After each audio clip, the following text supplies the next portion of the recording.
Hello, Gene Schwimmer here. Welcome to today's vlog. I talked about the Trump deal of the century a few vlogs ago. The Palestinians rejected it. They rejected it before even knowing what it was, without even reading it.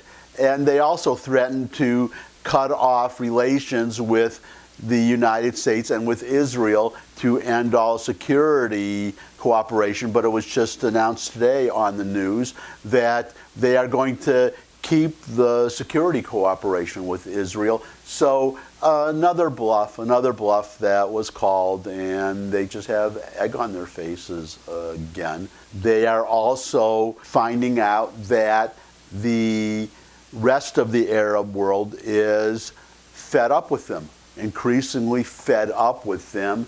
They are starting to reach out to Israel, and that's what I want to talk about today, because just as the Palestinians are rejecting any talks with Israel, any negotiations on this deal of the century, and it's hurting them, by the way, not having read it, because there is actually a deadline in there. There is a 4-year deadline. It gives the Palestinians 4 years to basically reform, to recognize a Jewish state, to recognize the right of the Israelis to be there, to stop inciting against Israel. They have 4 years to do that. The way the agreement or the way the deal is formulated or stated, it envisions a 4-year transition period to getting a state. These are things they must do to get a state. But what happens if they do nothing for that 4 years? Well, what happens, from what I understand, is that Israel will then implement the agreement unilaterally. And when they do, as you'll see in a moment, it's perfectly reasonable. It's my expectation that the Arab countries won't do anything. They are just sick of the Palestinians' rejectionism. This is some proof that I'm going to give you right now. This is the first item. This happened recently. Netanyahu meets Sudan's leader, countries to move toward normalization.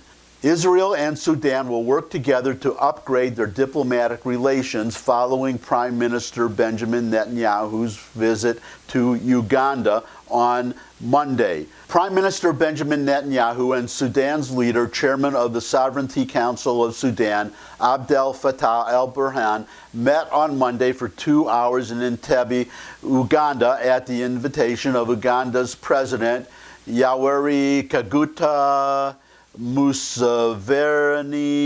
Pronounced may be wrong. Forgive me if I pronounce that wrong. The point is that they met to discuss improving relations. The leaders agreed to start cooperation that would normalize relations between the two countries. Now, in addition to that fact, the fact that they met in Uganda, that is another normalization event. Uganda normalized relations with Israel, and the news is that Uganda is going to open an embassy in Jerusalem. So you see, things are changing, but the big kahuna, the big event, is Israel and Saudi Arabia. Well, let me just give you a headline here and some quotes. They're pretty self-explanatory. From Jerusalem to Jeddah. Who are we supposed to believe when it comes to the true state of Israel-Saudi Arabia ties? On one hand, Adel al-Jubeir, the veteran Saudi minister, insists that, quote, we have no ties of any kind with Israel, unquote. On the other, Interior Minister Aryeh Deri, in an historic statement, called on Israeli businessmen to head to Saudi Arabia and explore options for joint ventures. The truth is that Israeli delegations have been quietly visiting Saudi Arabia for the past 2 years. Some were accompanied by senior members of the security community, some by businessmen. Most, although not all, hold passports from other countries, but it is clear to their Saudi host who they really are and where they really came from. International partnerships are also opening up in Jeddah, and Israel is proposing to bring Saudi Arabia into the high-tech world and expand its local food industry. This could be so good for Saudi Arabia. There's this constant talk about the closer relations because of the threat from Iran, but there's another factor. The factor is, especially now, with, well, thanks to us, our fracking is causing an abundance of oil on the world market. It's bringing oil prices down, and it's hurting countries such as Saudi Arabia that depend on oil revenue. Now, you contrast that with Israel that recently discovered these enormous natural gas reserves, but that was only recently. For most of their history, they had no such reserves, so they had to depend on other means to support their economy, and it was technology. They concentrated on high tech. That is what Saudi Arabia needs to do, and I think they are realizing that's what they need to do. They have to diversify away from oil. The Israelis can be a big help with that. They can also be a big help with desalinization, water resources, irrigation, drip irrigation, so many ways that Israel could be helpful, and the Arabs are starting to realize that, because unlike Iran, which is trying to conquer the entire Middle East, dominate the entire Middle East, Israel just minds its own business in a tiny piece of land about the size of New Jersey, a fraction of the size of Arabia.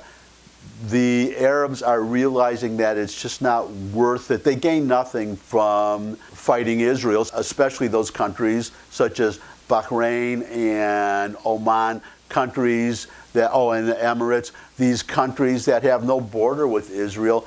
They have actually had under-the-table relations literally for decades, some of them.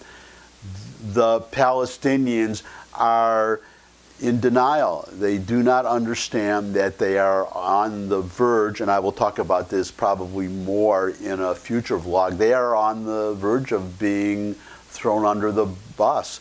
In fact, you had one Palestinian official, Saeb Erekat, condemning the announcement of Sudan and Israel improving their relations or normalizing relations, calling it a stab in the back. Well, you know, get ready to get stabbed a lot more in your back. You're going to have a lot of knives stuck in your back, because the Arab world, they're through with you. You just keep turning down offers of a state. Every time Israel tries to make a deal, they were offered now $50 billion by the United States and these various Arab countries to enable or to help the Palestinians build a viable economy that could lead to a state that would not be a failed state.